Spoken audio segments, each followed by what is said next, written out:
Good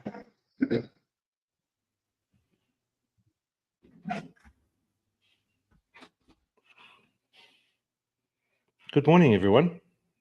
Good morning. Good morning, Mitchell.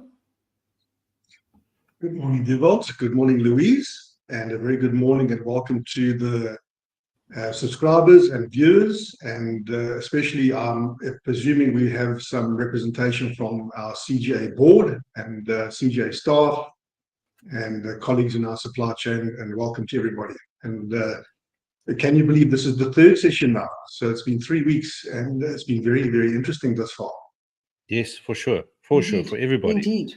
And just for the people that's watching, if Mitchell do disappear for a second, Durban is having some internet connection issues, so we're working on it as we go. Thanks, Dewald. So, Dewald, you will see I'm wearing a yellow shirt. And I was going to ask you about that. There's no surprise what I'm supporting this morning, and I hope that colleagues have got their Bafana shirts on. He did the call from Transnet National Ports Authority, who sent out a request for public to wear their shirts, and I heeded the call, so I'm wearing my shirt. So Bafana are playing Nigeria today, and I see it's at 7 o'clock this evening, so I'll certainly be watching that and supporting them. Yeah. Best of luck to them. You know what? The cricket team is feeling very left out in this whole thing. Yeah, I must be honest. I love cricket. I can watch, one-day internationals, but that's about as far as it goes. I must be honest. Yeah, same here. I've Same never here. been yeah. So, Dewald, let's begin. Before we begin the Vision 260, some updates. So, Yes, please. as I mentioned, I'm very excited to mention that Justin has looked at our videos and is very impressed with what the outcome of what we've done. So he'll be joining us and doing the presentation on the market access part of Vision 260, which you can't leave it off because it's so instrumental in terms of the outcomes of the logistics and shipping, because in terms of how fruit is supplied to market, it dictates the upstream supply chain in terms of what capacity infrastructure needs to be built to align to that. So I'm very glad that he'll come on and it'll complete our Vision 260 format. And then we can obviously then perhaps at the end of it look at if we need to do the information part as well, because information is also a very important part of Vision 260 around how we're going to communicate to stakeholders, supply chain members, and keep everybody informed through the different communication platforms. Yes, for sure. So let's Fantastic.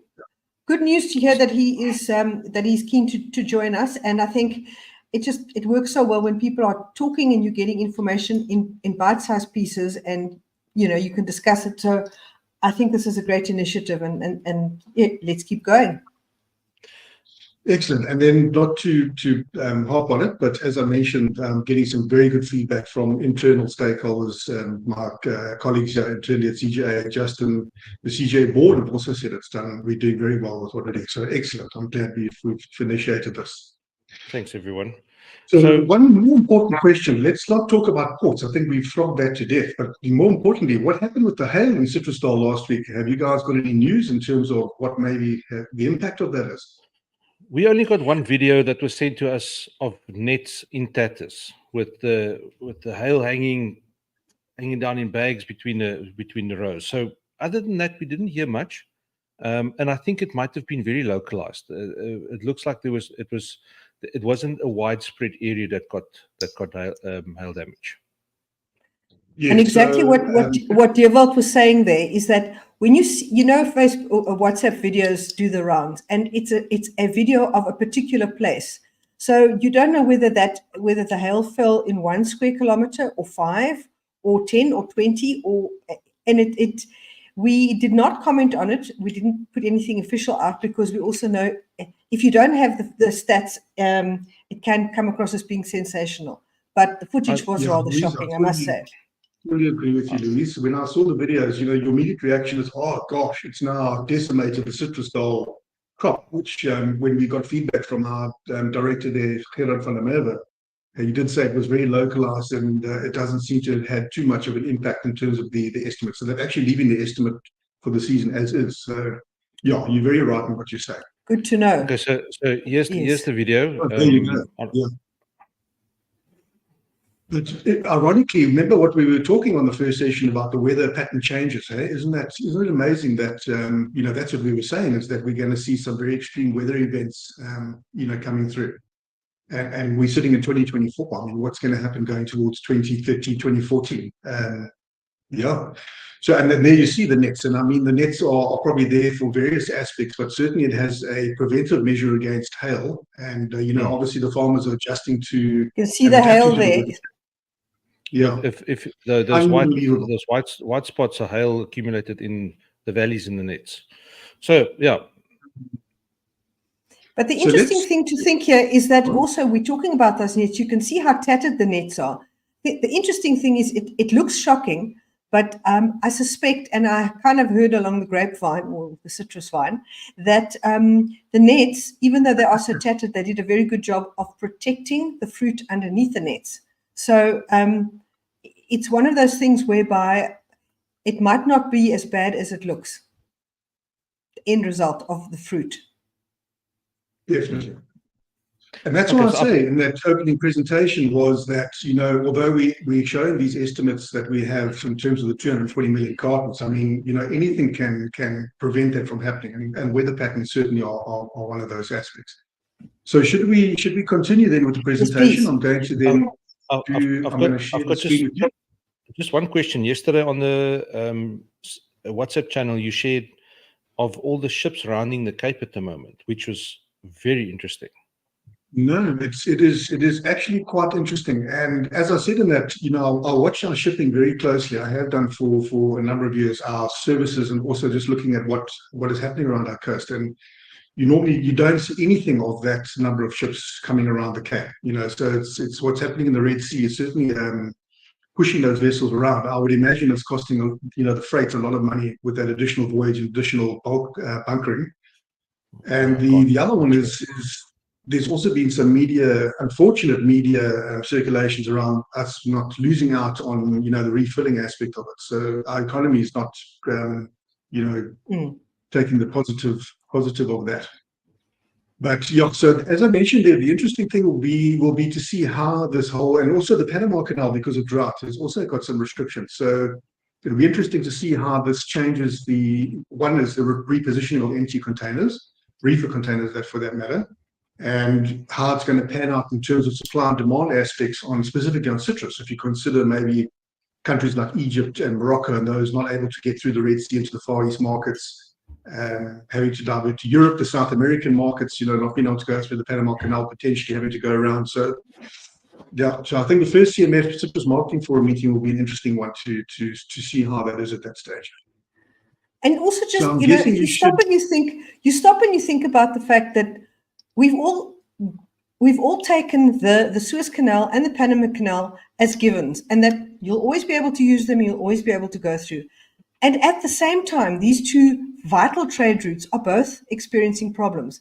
How bizarre is that? That suddenly we're dealing with these things that you can't just take these things for granted because stuff happens. So, and how that is affecting the world and supply of not just fruit and fresh produce, but of everything. So, yeah, okay, right. I won't interrupt again, but that's just my moment there. Well, I think, in closing, Louise, on that comment is, I think since 2020, with the onset of COVID, then all the other issues that have came, not only COVID, the July unrest and flooding and all these black swan type events, we're realizing that we're going to be facing that from one season to the next. And I guess we just need to be at the top of our game to ensure that we navigate those troubling times, which we seem to be doing quite successfully, with whatever has happened up to this point. So let's move on now to Vision260, and let's just recap in terms of what we are looking at today. As I mentioned, I'm going to be looking at my presentation. I'm not going to be able to see these platforms. So if you have any questions, just interrupt me, okay? Perfect.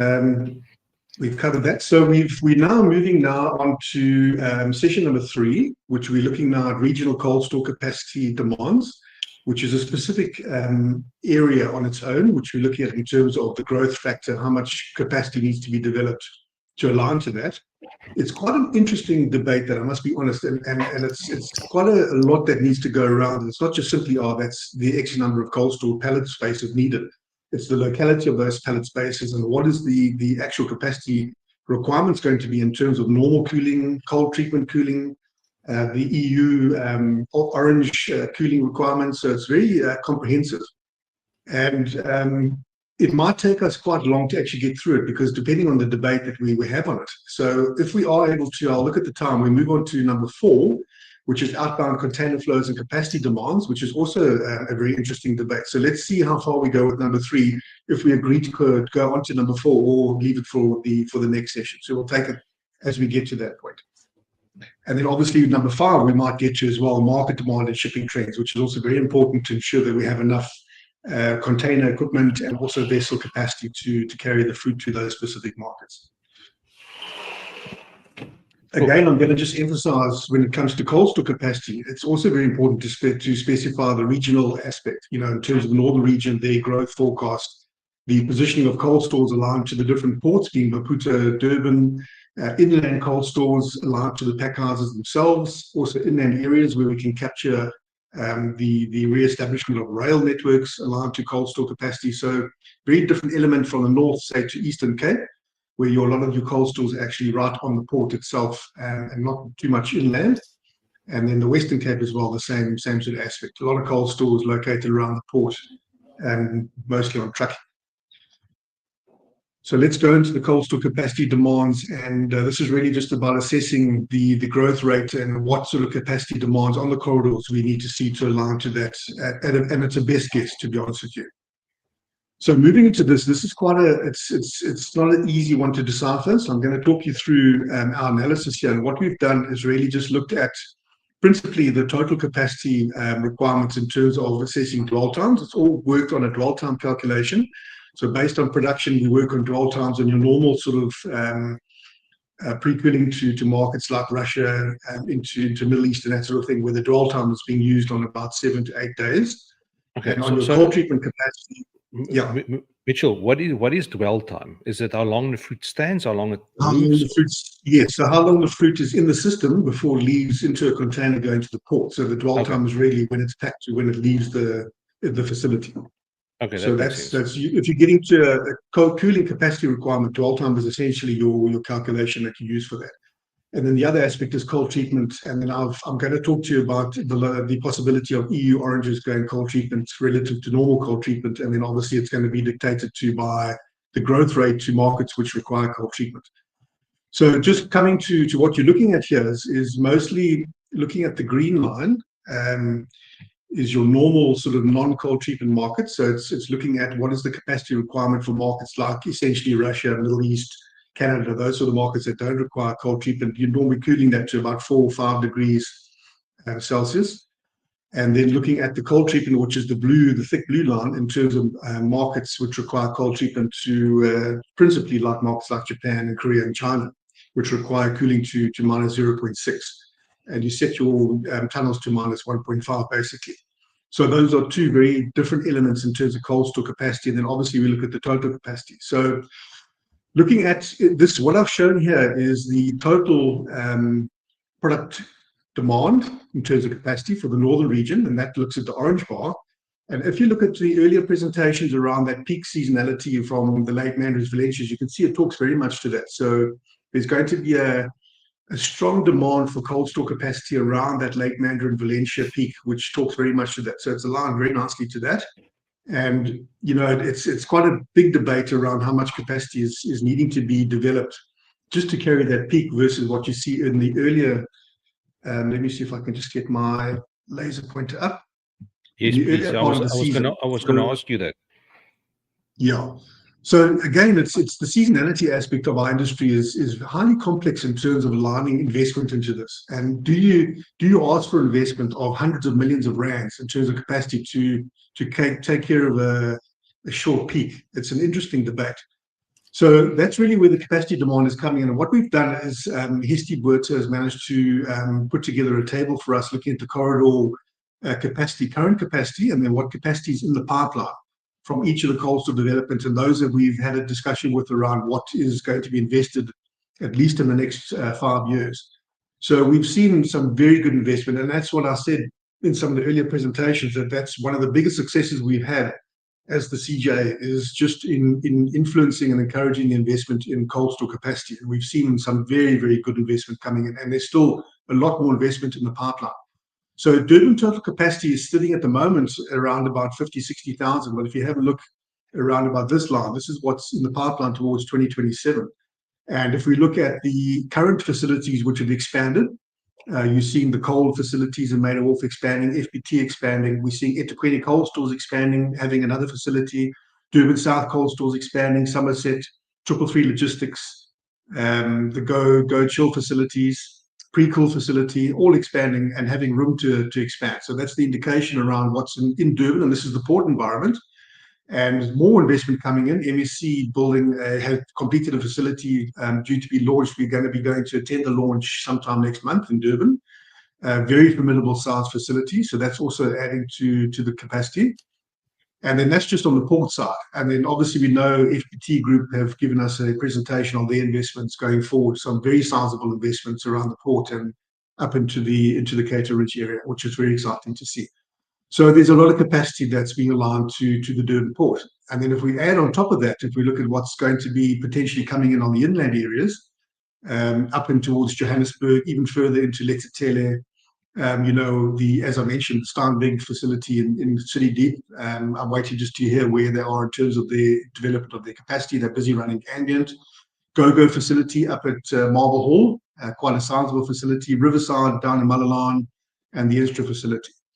And then up in Letsitele, there's going to be a cold store developed at the Zanin siding as well. So there's quite a lot coming in, to be honest. And it's encouraging, but also quite nerve-wracking in terms of the amount that's coming in to align to that growth.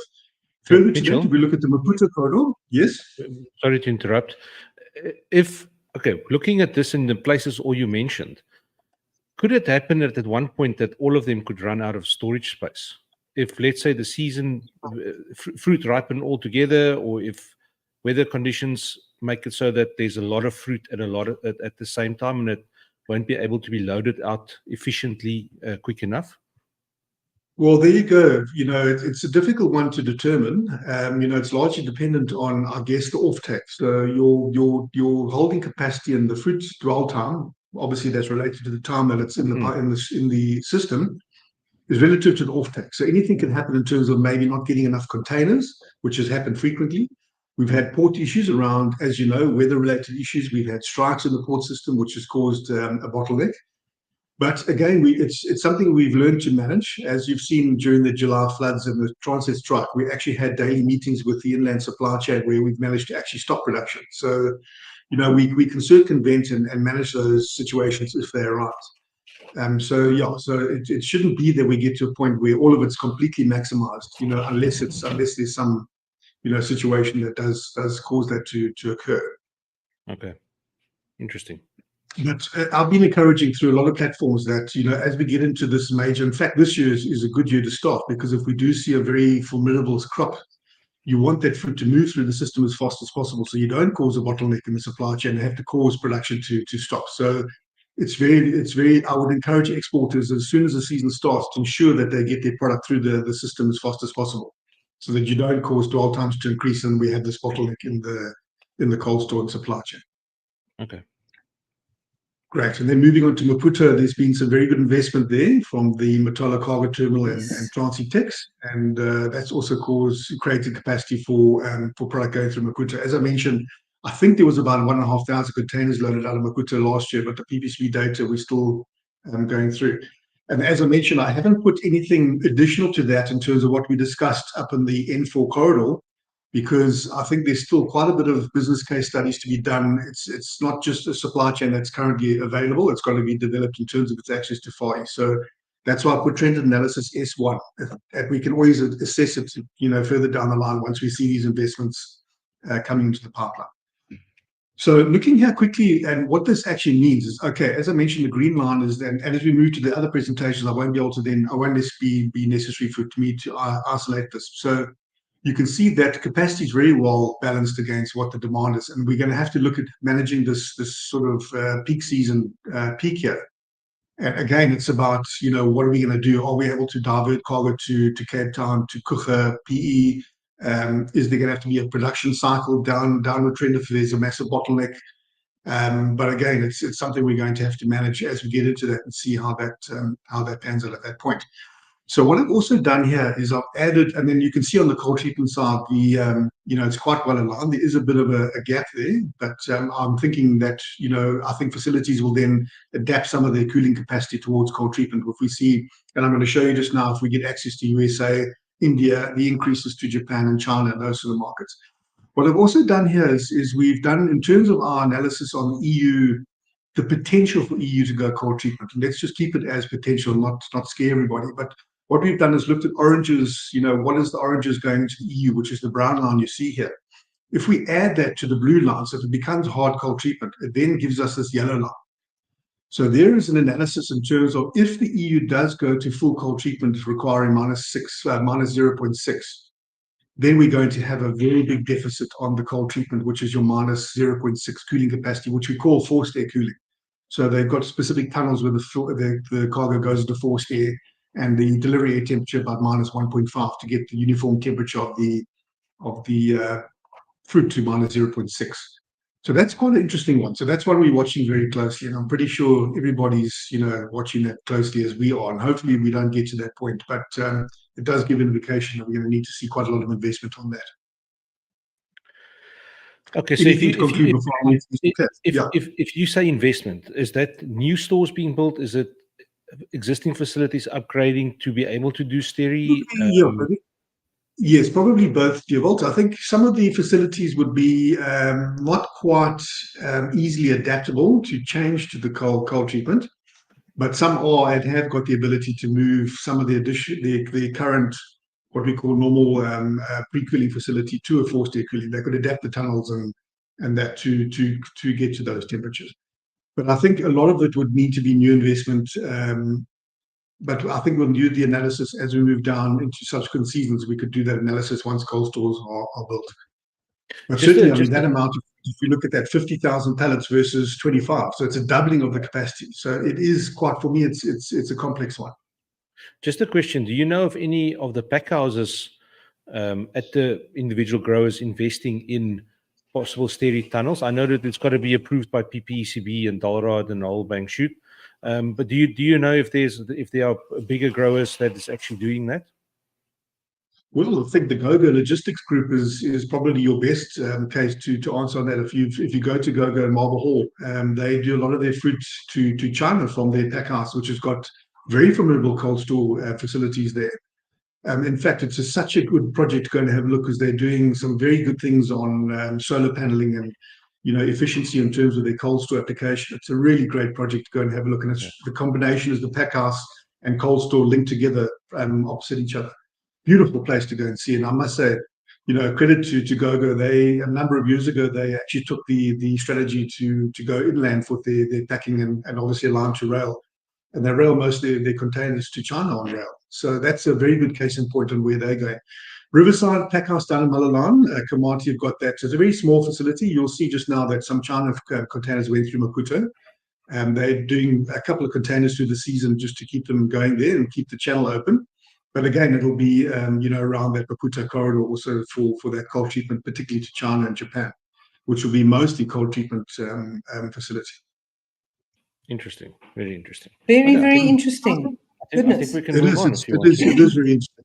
And I'll just close and say, remember we spoke about the northern region being the very big focus point, and that is exactly the focus point, is that pressure point around this area where you can see the capacity. And remember, this is not what's currently available, it's what we're predicting for 2027. What's currently available sits at around 80,000.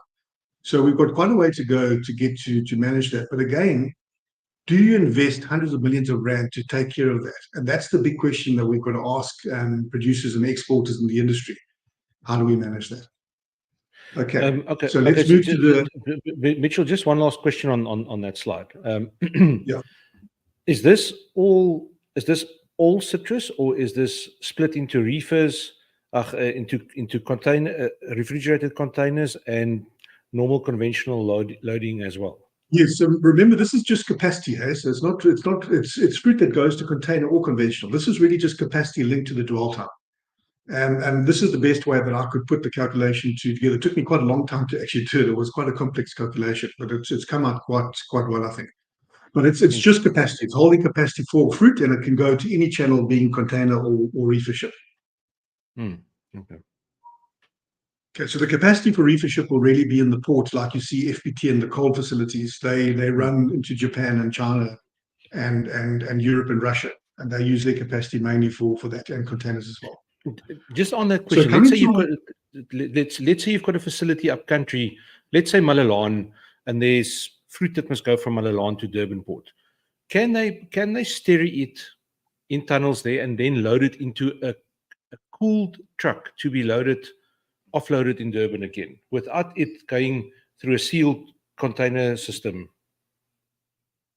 Yes, so if you look at Riverside last year, for instance, they 2 containers that it was last year before last year, it went to, in fact, it was 2 years ago. I actually haven't got the number for last year. They brought the containers in from Maputo, packed it at the facility. The department and PPCB were there, and they obviously then approved the pre-cooling, and they allowed it to go through the board and went down to Maputo, and it went on trucks. So it didn't go on rail, it went on trucks.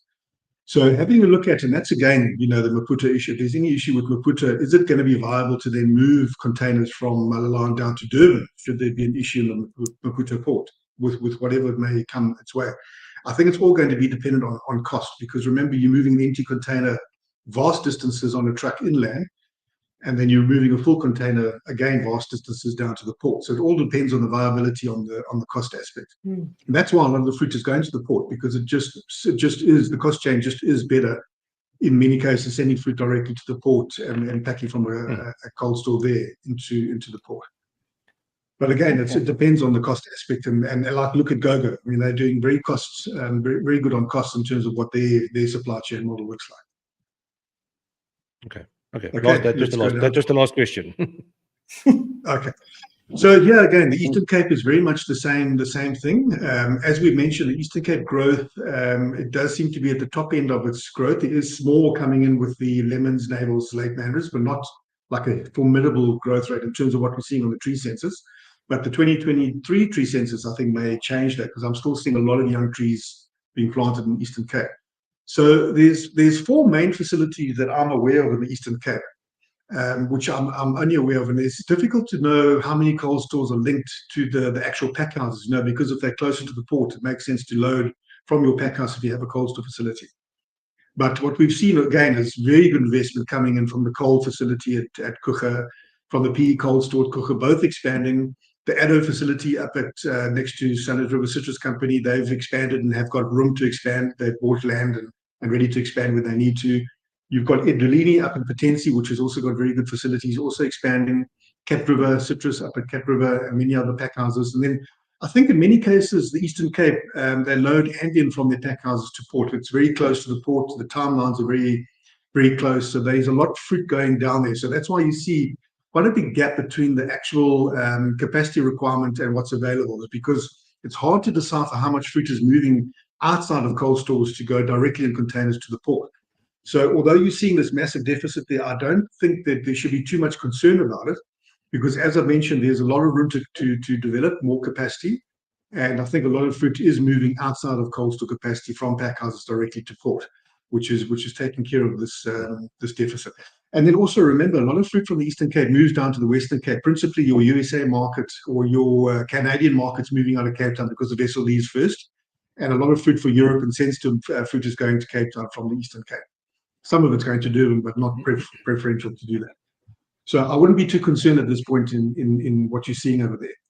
So just having a look again at, you look at, there's not much cold treatment going out of that region, which is quite surprising for me. I'm going to show you some stats very interestingly on that. So they only send a bit to China, a little bit to Japan, Taiwan, but not in very big numbers. So the forced air cooling, as you can see, is not quite big.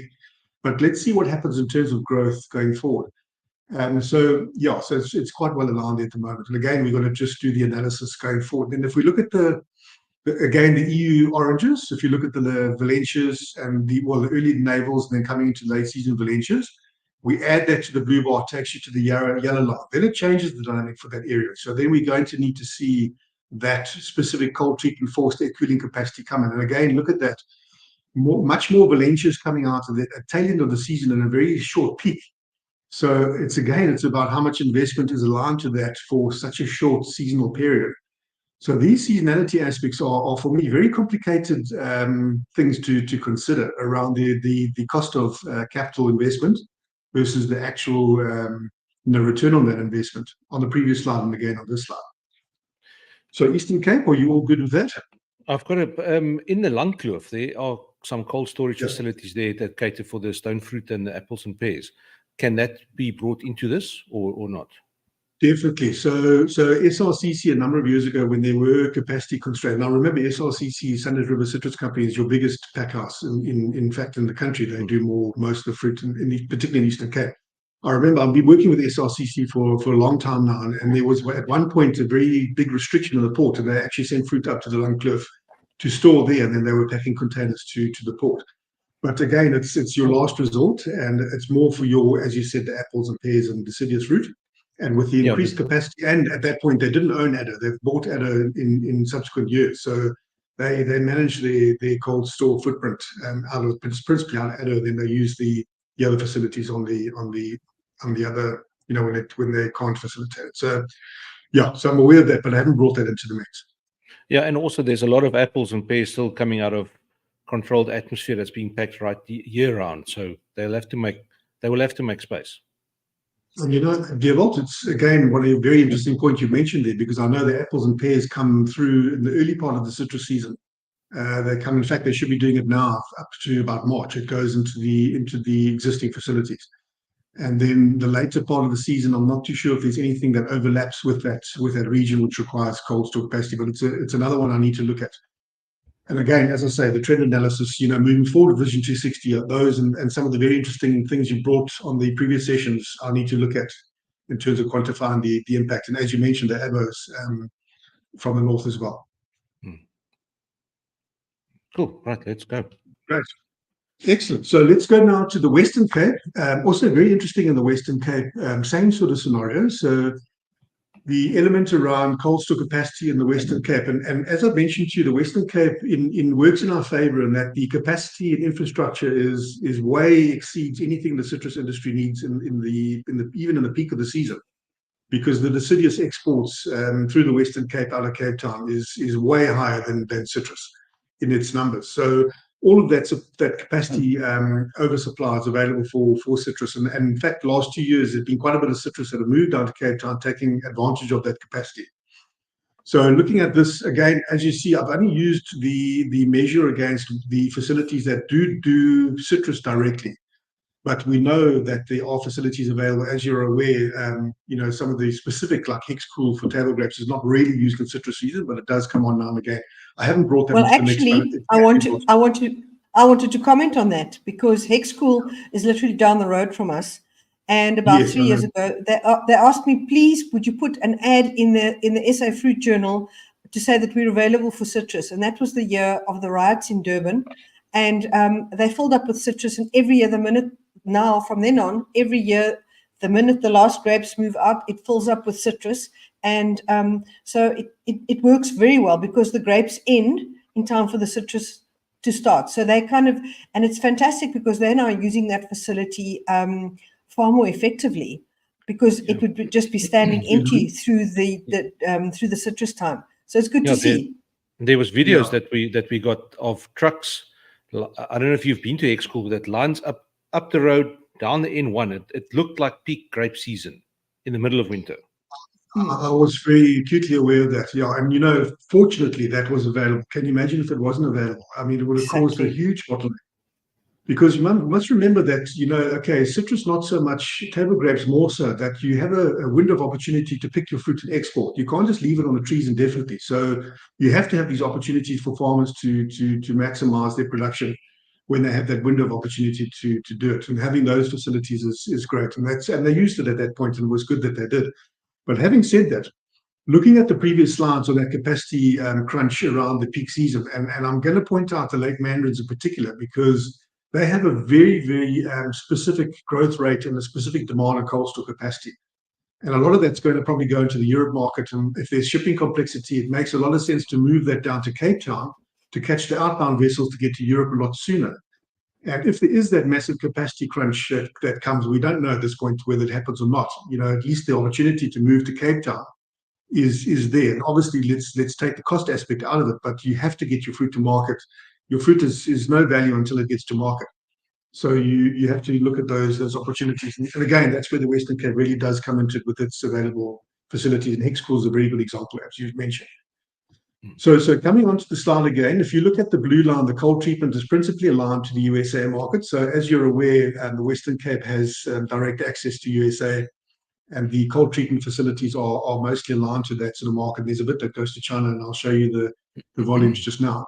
So if you look at the capacity, it's very well aligned to that. And considering what I brought in here as well as the Maersk facility, which they've indicated, now obviously I need to just touch base on where these projects are at the time and whether they're going to actually physically come into action. So at the Vulcan facility, they're building there. So in terms of the growth into cold treatment, I think the Western Cape is very well covered on citrus. And then again, the other facilities that are available to take care of that space. And then if you look at the non-cold treatment markets, the capacity is very well intact there. Just on the current facilities, your SAFT cold harvest, your Cape fruit coolers, those sort of specific citrus type facilities.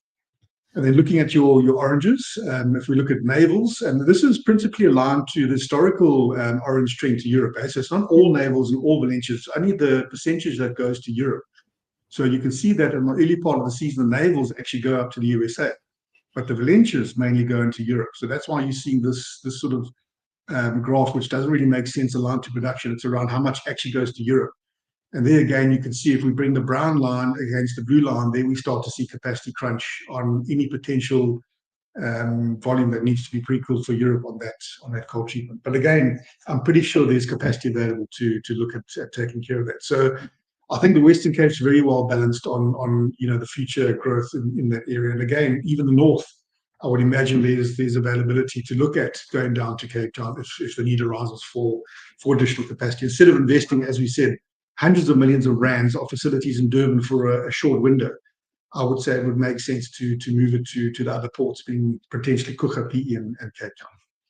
Are we good on that front? And if, let's say, fruit from the Northern Cape that could possibly go up to Walvis Bay, what's the potential there? I don't have any foresight or vision on that, to be honest with you. I do think there's some complications on the fruit side, because obviously you've got to go to the border, then obviously truck. In fact, I think it's even further to Walvis Bay from the Northern Cape, Kakamas area, than it is to Cape Town. So, the port complexity in citrus season, and I'm going to cover that in the slides that we're going to get to now, is very well balanced when the citrus season starts. So there's really no pressure from a port restriction point of view to move to Walvis Bay, unless there's some massive cost savings to drive that initiative. But certainly, from a restricted point of view, it doesn't make sense to go to Walvis Bay and just continue to Cape Town. Okay, interesting. Great. Great. So that's how interesting as that. Eh? So coming down now to looking at the actual capacity and cold treatment growth rates in terms of what we're seeing. And again, it's going to be trended on what Justin's going to show you in terms of market development. So what I've looked at here is just a trended analysis on current markets, and I'm going to show you on the next slide. There are going to be some very formidable growth targets into markets like the USA when the northern regions open up, India, other specific markets that are going to open up and hopefully take quite a bit of volume. So we're going to need to assess that as those access points start to happen. Then it starts to change your infrastructure. So if you look at it, I've broken it down to regions. The Eastern Cape cold treatment, you can see that growth is really around potentially, and I brought in the USA and China into that. So you can see growth rate will be required over time. EU cold treatment on oranges. If we look at what may happen on oranges coming in, and then what this bar represents, the dark maroon bar. If the cold treatment for oranges has to go onto the cold treatment, that's what it looks like. So it kind of gives us a sense of the growth rate in terms of pallet numbers on cold treatment over a season, should that happen to come into the mix on the cold treatment. And then looking at the non-cold treatment side, the Eastern Cape, you can see the growth rate principally to markets that don't require cold treatment. And obviously that's for your now existing Europe market. So we can see that there is some growth rate coming in, as I've shown on the previous slides. I think it's going to be well covered on having the potential to invest in that.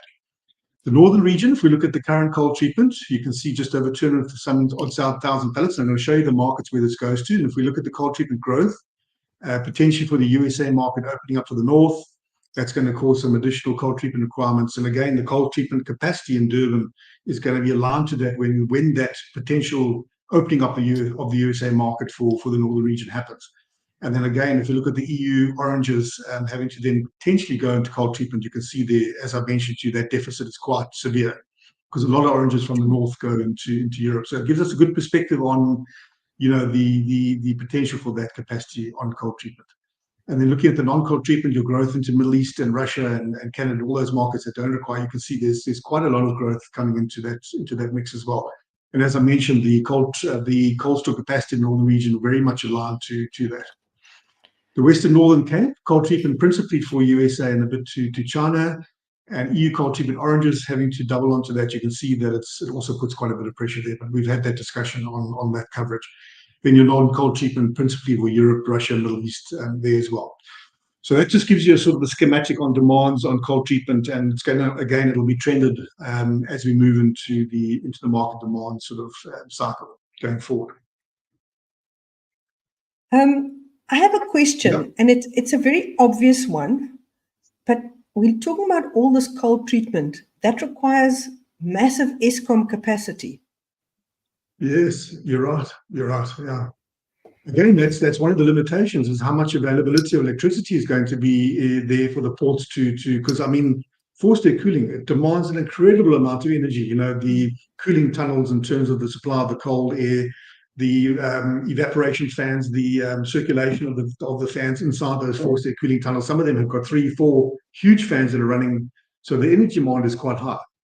So, if we get to the point, I mean, let's take Durban, for example, if you look at the growth rate of coal treatment that we're seeing there, if that happens to come into that event, it's probably going to be more problematic in terms of electricity supply versus the actual cost and the availability to move. In fact, it was a very good point you raised there, Louise. It's scary. I've also got a question. If Louisa, if you're done. I'm done. No, I'm done. Justin, you kept saying for the northern regions opening up the US market. Okay, I know that the Western Cape is open due to the black spot not being prevalent here. What is the market going to be open for to US from the northern regions? Okay, so that's why I'm grateful for Justin to come in. So I think that's a really good question for Justin to answer. He's the head of the market access from our point of view, so he's really got a handle on that.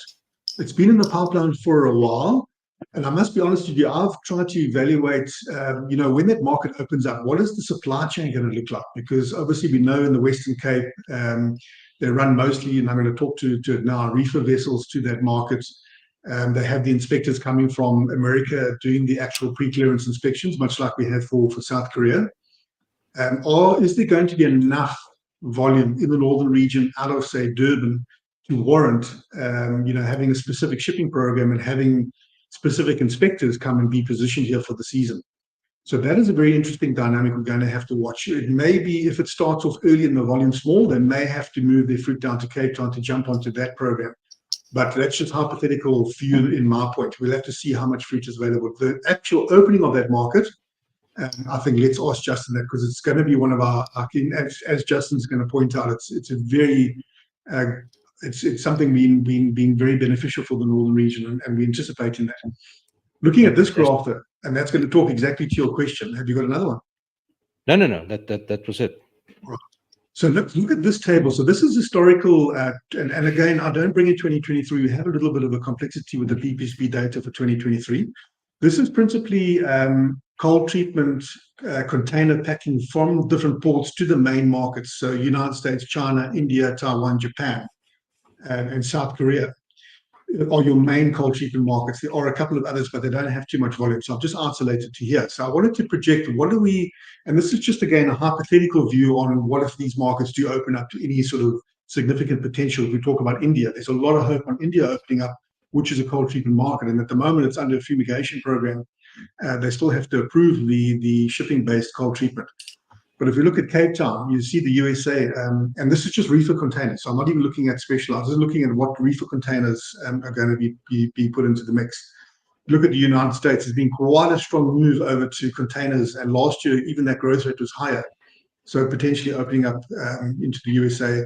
China, some growth. India, I've put, as you can see, just a hypothetical number of 10,000. Taiwan, growth rate to 5. Japan, which is currently exporting small numbers, hopefully will grow. So you can see the growth rate on cold treatment containers shipping from Cape Town to these markets. And I haven't even brought the EU into this. Maybe we can add that at a later stage. So just to show the growth in terms of that footprint. Durban is a very formidable one because China, the China market for that grapefruit oranges is quite big. And I'm putting quite a bit of growth rate for the late mandarins and expansion of Valencias into this market. So I've put it up to 250. In fact, last year it was a little bit down on that number. Japan going to 30,000. I'm going to talk about the shipping aspect in a moment. And this is, again, just reefer containers. There's a strong move from conventional to Japan and containers, but we can have that discussion just now. Bringing in India, about 25,000 pallets. And there it is, the USA. If Durban opens up for the USA, I'm putting a figure of about 25. I don't know at this point, but it's just a number to put down. Taiwan, South Korea, you can see that growth rate in cold treatment containers is quite high.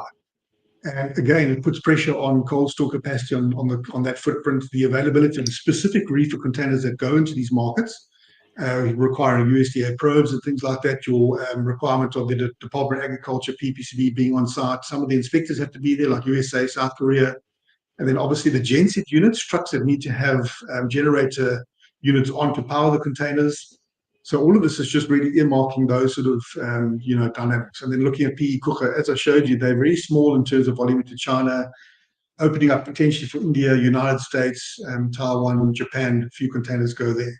And then you can see also quite a lot in terms of the demand and specifically the entire value chain. They've been shipping containers and then obviously genset units and that sort of thing. Maputo, interestingly, I just put in for China and Japan. I don't quite know at this point. As I mentioned to you, I don't have a very good outlook, but I put it in there just to equate it. So you can see the potential without even bringing in EU, that there's quite a lot of potential going into these cold treatments. If the USA opens up, if India opens up, and we start to see more growth going to China, Japan, South Korea, and Taiwan existing markets. So very interesting dynamic on that front.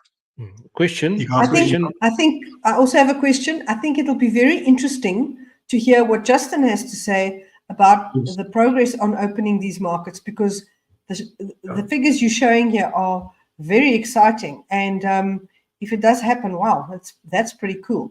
But I must emphasize, it'll be good to hear. It'll be good to hear from him. Yes, definitely. But remember, these are fictitious figures. I just put numbers in to give us a bearing on some indication, Got that. But again, it's going to be another evolution that's going to happen, and potentially over time, it'll gravitate to some number. But these are the numbers I'm looking at just to give us some sort of bearing on where it may go. My question is, could the shipments to the EU increase from Maputo should the Suez Canal return back to normal? Well, the EU it's a very interesting debate there, and my analysis is currently there's not too much direct in terms of EU Maputo direct to EU. It'll have to probably be a transshipment. In my analysis, if we do open up EU, I would say it might be a good opportunity to transship via, say, a Middle Eastern port like Salalah. And I'll give you an example. Just looking at, say, MSC have got their routing via the Middle East as well as Maersk. I've had a discussion with Maersk on it, and they talked about Salalah. You could actually get into Europe from Maputo via Salalah, and there's no connection at the moment, but this is again hypothetical. The dwell time actually looks pretty good in terms of the container shipping voyage time to Europe. It's not too much higher than it is from Durban via that route. Should the shipping be intact and working well. So it is an opportunity to look at over time. Should Maputo need to get into that space. So I'm due to have a discussion with the Lions quite soon, and those are those specific topics I'd really like to have with them to see where their focus and opportunities lie with that. So hypothetically, we could ship then to that port in the UAE, and then from there it will then transit to another ship, which will then go through the Suez Canal into the and okay, interesting. Definitely, yeah. But again, it's up the hill. There's no direct Yeah. opportunity now, but there's opportunity to create that. I mean, if we look at the capacity crunch coming and the production crunch, that's when we need to start to look at those opportunities. And when we get to that point, I think that's going to be a discussion we're going to have about how to open up the Maputo opportunity for diversifying access to markets. Yeah. Very cool. Okay, let's move to there we go. So we actually now come to the end of the cold store capacity discussion, and how are we doing with time? Are we just on 50 minutes? We've actually gone quite far. And as I mentioned, it's going to be quite a long discussion just on the capacity point of views. I wonder if we should continue to outbound container flows, or do you want to maybe leave it for session number 4? I'm going to leave it in your hands, because we don't really want to go more than an hour on these discussions. Am I right? There's no time limit to it. And the people that want to watch it, they will spend the time to listen to it. It's very valuable information. So I think if we carry on 10 minutes, 15 minutes over, it's not a train smash. I'm not too sure. I mean, I don't have a timeline on these things because it's obviously we're having a discussion, but let's see how we go with outbound container flows. We can do another session next week and add it to that. That's all fine with us.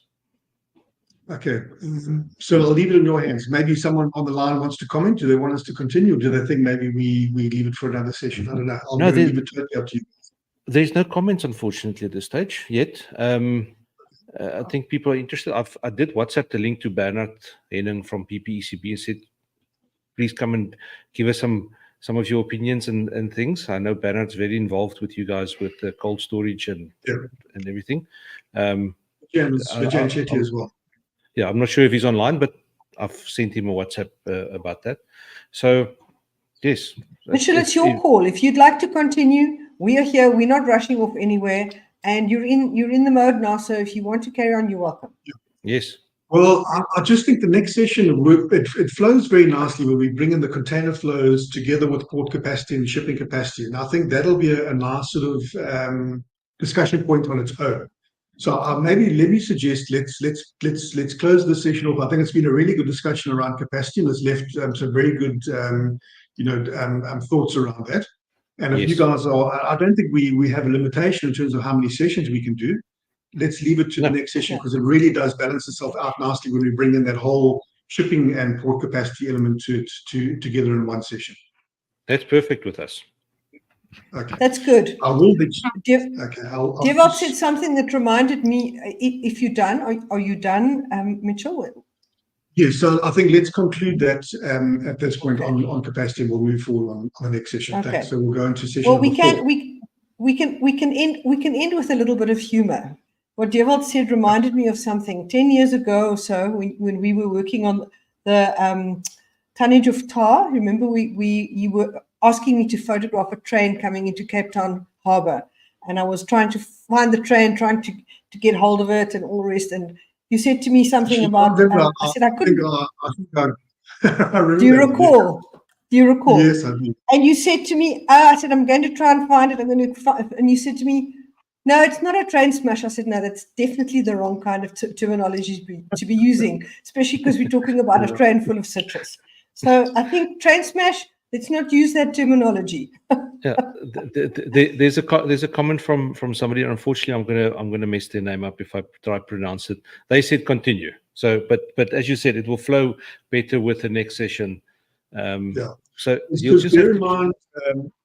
Let's bear in mind that this is also it's a visual that's online via different media content like YouTube and that. So an hour session, I think, is a really good sort of time limit.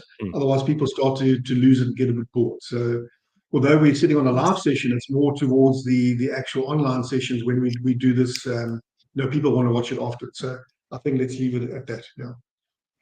Yeah, so I think that's it for now. Mitchell, once again, thank you so much for trusting us to get this message out. And we are, again, looking forward to the next one.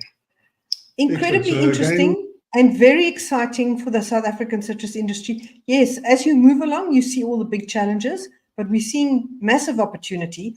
And we really hope that this will play out. And Bafana. Yeah, out is a good word. Yeah. So same time, same place next week. Thank you very much. We'll send it out.